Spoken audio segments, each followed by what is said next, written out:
Well, it simply put, there's because of the abusive nature of the war on drugs type bureaucracies, there are a number of different options that police departments have had across the country since Occupy started to try to create problems for the movement. So here, last fall in Minneapolis, they would definitely drop off people that were very intoxicated at the Occupy site. And it was pretty well known in New York that the NYPD was dropping off intoxicated people, telling them to concentrate essentially in the Occupy space while they were intoxicated in one way or another, or people that were known. And by the way, that's not your opinion. I mean, in Austin, they admitted they were dumping upwards of 50 drunks a day, saying, we won't take you to jail, come here. They were dumping the mentally ill, everybody, and then saying, look at it, they're having fights. Well, right, exactly, and so so there were fights in the last couple of weeks, and there was an allegation of a sexual assault, and so the question is, was the person who committed that sexual assault, had they just been through that program a couple hours earlier? Because that would mean that all of these law enforcement parties are directly liable for that sexual assault, and I think you can see how when this program is running, it really shifts the atmosphere in the whole space. It becomes a total distortion. That's why it's MK Occupy Minnesota. It's what happens when a government program with no oversight is rolled out.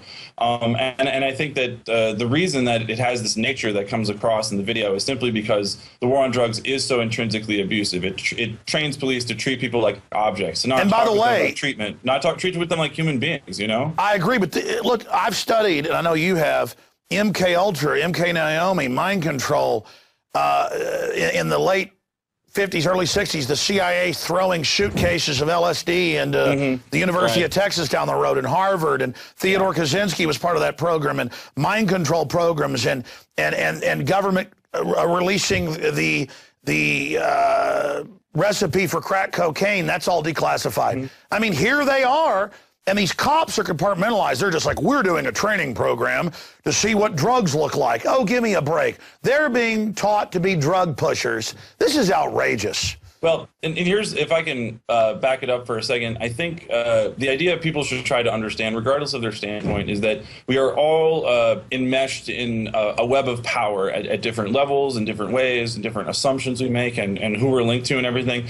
But when people get flipped or taken over by the system, when they're turned into informants or peons or whatever you want to call it, it's happening because they're in a weak point in that web of power. And so here in the video, we can see people that are like far enough down that the law enforcement's being trained to get at them and then flip them over. And that's essentially, generally speaking, I think the pattern that we should all try to look for. No. I think that's the answer. Look for people they can provocateur and set up, generally assess them, create files on everyone, but find out who can be informants and provocateurs, because now the cops are giving you cash, money, cigarettes, and cocaine.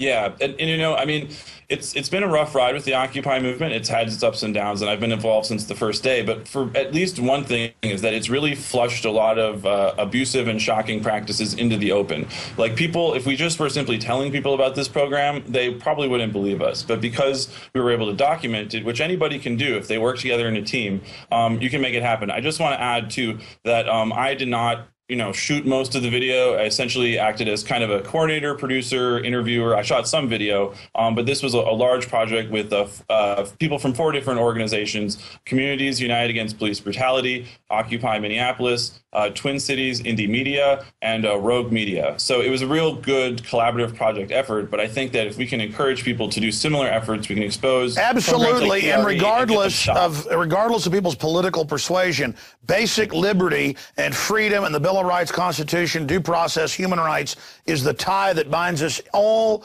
together. I want to go to this first clip. Let's go to that now.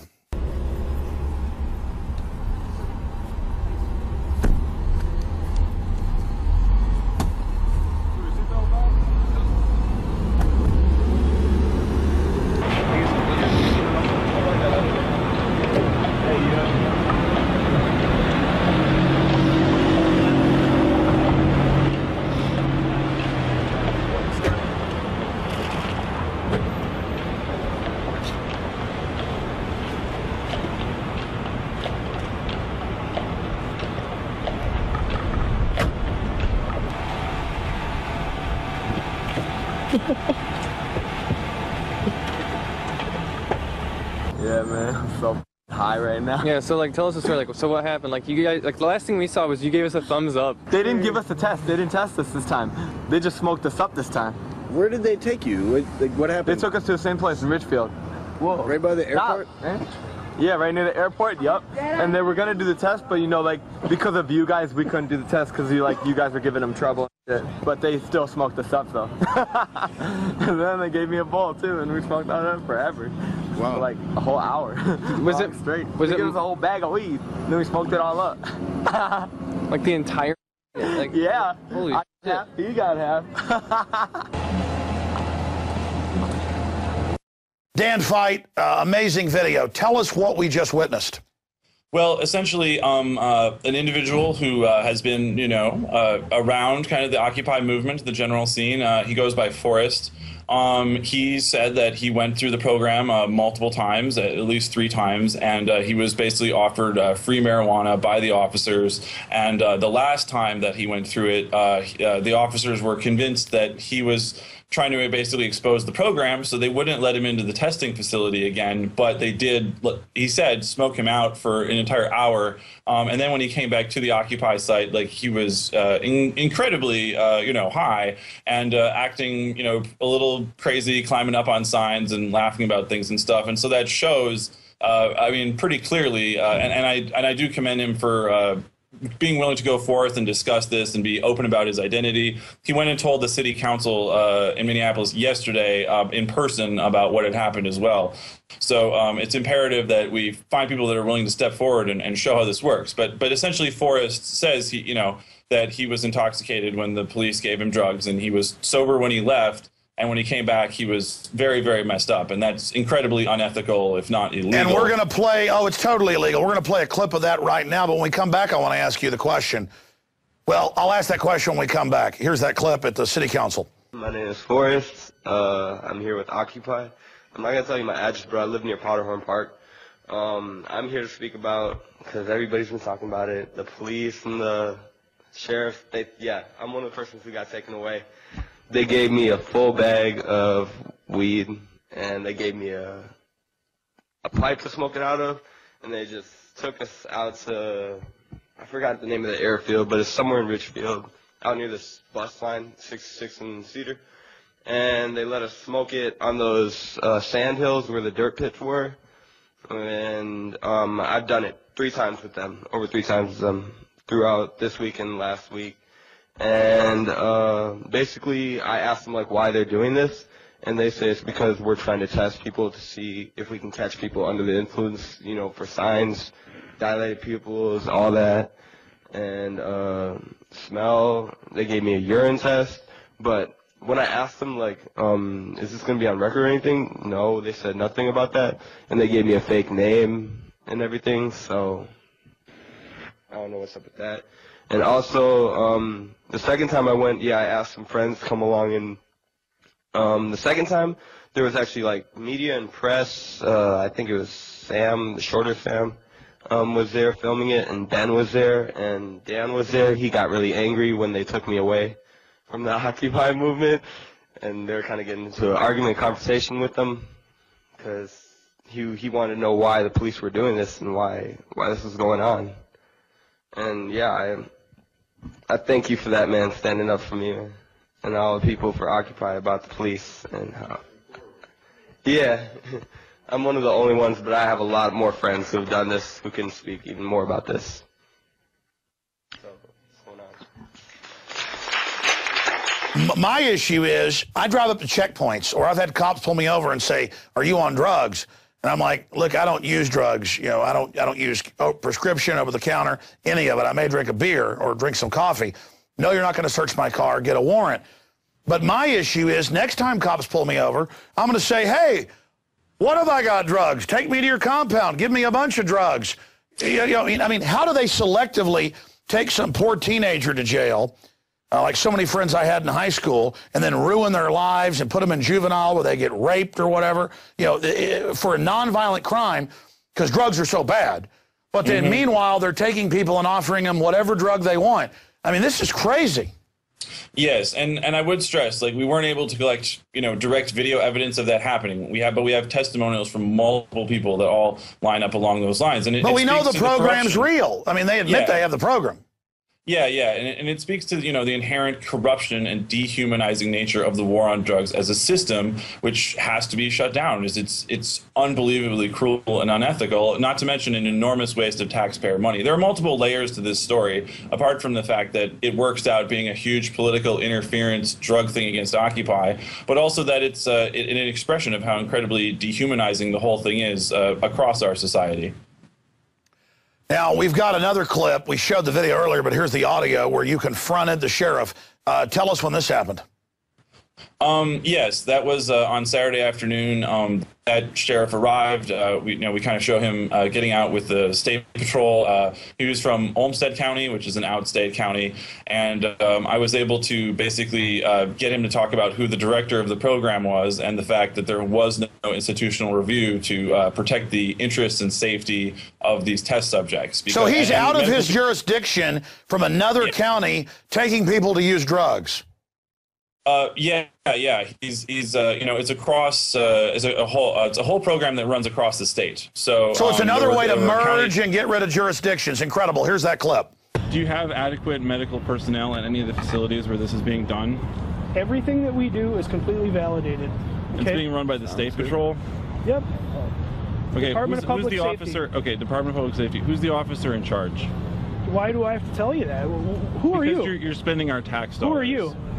Who are you? Well, he's a citizen, right? N Jacobson from the Olmsted Right, County. I know. Yeah. Sir N Jacobson from the Olmsted County Sheriff's Department. I've talked with Adam before. We need to know who's running this program and whether or not adequate medical or ethical safeguards have been put in. So it's the State Patrol, but you can't tell me the name of the officer running the program? The coordinator for the state. His name is Rick Munoz. He's a sergeant with the State Patrol. Okay. It's called the DRE Program. DRE. You can look it up.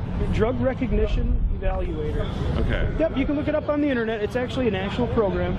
Okay. Yep. And there actually are medical personnel available when this is going on? Yes. Yep.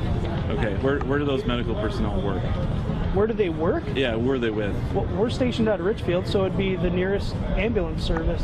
Richfield. Yep. Okay. So next to the airport. Okay. West side of the airport. What's the facility where this is being done at the airport? Cars. It's the Department of Transportation. Okay. We just look for a garage. It's just a big garage is all it is. Okay. It's where we can just do the testing's simple. Before we go to this next clip of another person who leaves sober, comes back out of their mind, stoned on something, tell us about any other comments you've got on the sheriff discussion. Well, I also asked that sheriff, I said, well, who is responsible for the impact of financial corruption from the war on drugs prohibition? And I said, that essentially there's issues with drug money being laundered through the banking system. And he said that that was above his pay grade and that he didn't know who to talk to about that. So I haven't been able to find anybody in the Minnesota state government who will go on the record about the issue of financial corruption. This is another example of that. The only politician who's ever given me a substantial on-the-record explanation of laundered drug money in the banking system is, of course, Ron Paul. That's right, and he won the first few states, but they stole it from him, and now they admit they stole it, but that's the way it is. Mitt Romney, another big banker, he'll save us. Yes, but, I got to hand it to the Ron Paul organizers in Minnesota. They've done a really, really good job rounding up delegates, and they're bringing Santorum people into their camp. So there's still some kind of game afoot. It's been interesting to watch, and hopefully that will help. I agree. They're planning on creating a big fracas and just pointing out what a fraud it all is at the convention. And I think it's a great strategy. Even though they've cheated Paul up front, he would be the nominee. He won the first few states, but they just stole it because they're narcotics trafficking banking dictatorship. I mean, what do you... I think there's a new electronic voting system company from, Spain that's going to be in this election. So hopefully... Yeah, they're going to count most of the votes nationwide. Yeah. But I also wanted to touch really quickly on the upcoming NATO summit, if we have time for that right now. I want to get to that, and I want to give you the floor for about 10 minutes because I just wanted to go through all these points when we come back from this last clip of another young man who leaves sober, comes back out of his mind. Here's that clip. They asked me how much I had to smoke. Well, how are you? They didn't answer anything. And then they asked me if I wanted to smoke more and just stopped me on my tracks like, yes. And then what? And then I smoked with the cop. How did they go about asking you to come with them?